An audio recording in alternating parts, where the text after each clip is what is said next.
The morning air was sharp and clean, glowing faintly with the first touch of sunrise. I stepped out onto my porch, both hands wrapped around a steaming cup of coffee, savoring the rare silence of my street. The world felt like it was just beginning to wake. A soft breeze drifted across my yard, carrying with it the sweet fragrance of jasmine. And for a brief moment, everything felt calm, perfect even. Then a voice shattered it. "Excuse me?" The words cracked like a whip. I looked up, startled, to see Karen, our self-proclaimed HOA enforcer, striding down the sidewalk with her ever-present clipboard tucked tight to her chest. Her lips were pursed into a razor-thin line, and she marched as if she were entering a courtroom ready to deliver a verdict.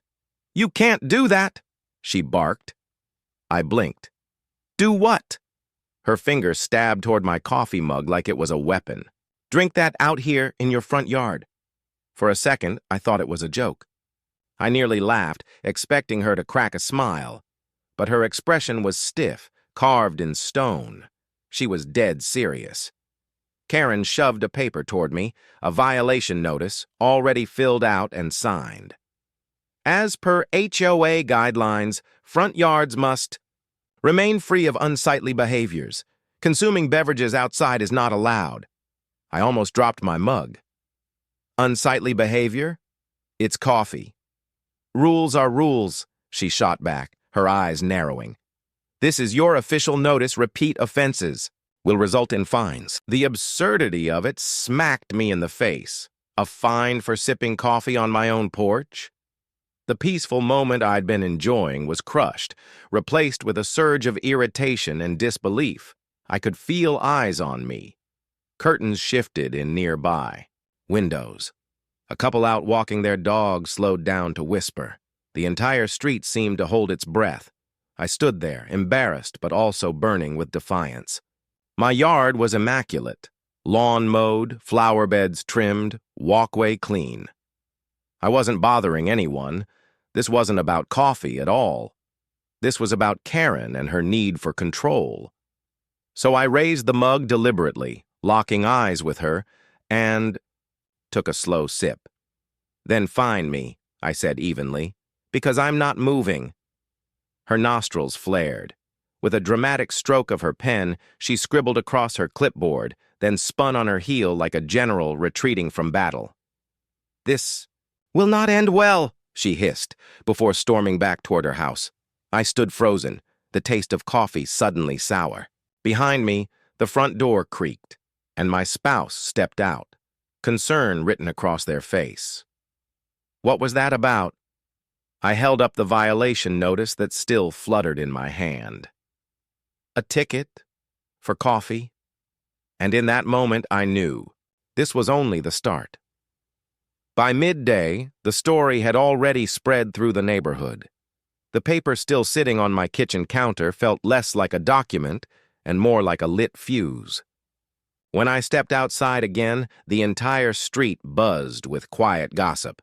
Mr. Jenkins, trimming his hedges across the street, raised a brow. "Heard Karen's at it again. What did she nail you for this time?" I hesitated, almost too embarrassed to say it aloud. "Coffee?" His hedge trimmers froze mid-snip. "Coffee? In your own yard?" Then he burst out laughing, his voice carrying down the street. "That's a new one."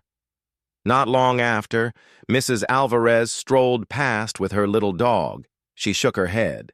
She cited me last month for a garden gnome, said it was too whimsical. It didn't take long to realize Karen's crusade wasn't just aimed at me. Everyone had their story: a trash can left out too long, curtains deemed the wrong color, a flag considered not aesthetic enough. But what unsettled me more than her rules was the way people reacted. Some neighbors laughed it off, sure, but others lowered their voices, eyes darting nervously toward Karen's house at the end of the cul-de-sac, as if even mentioning her name too loudly might summon her. Later that afternoon, my spouse and I sat back on the porch, mugs in hand, this time almost daring her to come back. And she did. Karen marched up again, this time with 2 HOA board members trailing behind her like backup soldiers. "You were warned," she declared, pointing her finger at me like a prosecutor. "Now you're in violation again. That's a $100 fine." One of the board members shifted uncomfortably. "Karen, maybe we should—" "Rules are rules," she snapped, cutting him off. I stood, heart thudding, but kept my voice steady. "Show me. Show me exactly where it says coffee is forbidden. In the bylaws." For the first time, I saw her hesitate. Her lips pressed into a tight line as she fumbled through her clipboard, flipping papers with forced authority. But she didn't produce the bylaws. Neighbors were gathering now, leaning on fences, standing on porches, waiting to see the showdown. And in that silence, something clicked. Karen thrived on fear and bluster, but without the neighborhood's submission, she was just a woman holding a clipboard. "Until you prove it's against the rules," I said firmly, "I'll drink my coffee right here, every morning." A ripple of whispers spread through the crowd. Karen's face turned crimson. With a sharp motion, she gathered her board members and stormed off, but not before spitting one last warning over her shoulder. "This isn't over." And she was right. The next morning, I woke earlier than usual, just as the sun was beginning to spill light over the rooftops. I sat on my porch, mug in hand, deliberately waiting. Sure enough, blinds twitched, and there it was, Karen's silhouette, peeking from behind her window, watching, waiting for me to slip up. But this time, I was prepared. Later that day, I made my way to the community center where all the HOA documents were stored. The building smelled of mildew and dust, rows of binders stacked high on metal shelves. Volunteer looked at me curiously when I asked to see the official bylaws. "Karen didn't send you, did she?" she asked cautiously. "No," I assured her. "I just want to see the rules for myself." She handed me a thick, worn binder. I sat near a window, flipping page after page. Parking restrictions, lawn, care, architectural guidelines, but nothing, absolutely nothing, about drinking a beverage in your own yard. So what game was Karen playing? As I snapped photos of key sections with my phone, a voice spoke behind me. Looking for something. I turned. It was one of the board members, the nervous one who had stood behind Karen the day before. He glanced around before lowering his voice. "She's creative with the rules. Most of us don't agree with her, but she keeps people scared. No one challenges her." "Why not?" I asked. He sighed. "She threatens people with fines, files complaints, sometimes even sends letters to their jobs. People just don't want the trouble." That was when the full weight of it sank in. This fight had never been about coffee. It was about fear. One woman had twisted the HOA into her personal stage, turning our entire neighborhood into a captive audience. I thanked the board member quietly and left with copies of the bylaws tucked into my bag. As I walked home, I rehearsed in my head what I'd say when Karen inevitably appeared again. This time, I wouldn't just resist. I'd reveal her bluff for everyone to see. Sure enough, as I rounded the corner to my street, there she was. Karen, standing at the edge of my yard, clipboard in hand, looking every bit the sheriff in her own imagined Western. "You again," she said coldly. "Still breaking the rules." I set my coffee mug down on the porch railing, reached into my bag, and pulled out the thick binder. Holding it high, I said, "Funny thing, I read every page, and you know what? Not a single word about coffee." For the first time, her smile faltered. By the next morning, the entire neighborhood buzzed with anticipation. Word spread fast. Someone had finally stood up to Karen. I hadn't meant to become a symbol of resistance, but as I stepped onto my porch with my mug, I could feel the eyes. Curtains twitched, garage doors cracked open, neighbors watched with cautious hope. I raised my mug slowly, deliberately, and, right on cue, Karen appeared. But this time she wasn't alone. The full HOA board followed behind her, 5 members, dressed neatly, folders in hand. It felt less like a casual confrontation and more like a trial. "You've left me no choice," Karen declared, her voice slicing through the morning. "Today, the board will vote on your violation." Neighbors poured into the street, drawn by the tension. I stood firm, binder clutched in my hand, heart pounding, but voice clear. "Before you vote," I said, raising the binder for all to see, "there's something you should know. I've read every word of these bylaws, and there is no rule, none, that forbids drinking coffee on your own porch." The crowd murmured, heads nodding, whispers growing. Karen's face reddened. She snapped, "Then you must have missed the addendum." I narrowed my eyes. "Which addendum? Show us." The board members shifted uneasily, exchanging looks. One whispered, "Karen, maybe we should—" But she silenced him with a glare.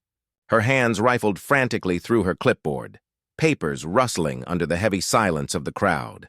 At last, she yanked out a stapled packet and thrust it into the air. "This," she cried. "Guideline Addendum 47B, all outdoor activities. Must maintain neighborhood harmony. That includes loud music, clutter, and yes, beverages in the front yard." Gasps rose from the onlookers. For a moment, doubt tugged at me. Had she really found something? But when I stepped closer and took the pages, I saw it immediately. The font was slightly off, the margins uneven, no official stamp anywhere. I held them up. "This isn't part of the official bylaws. This is a forgery."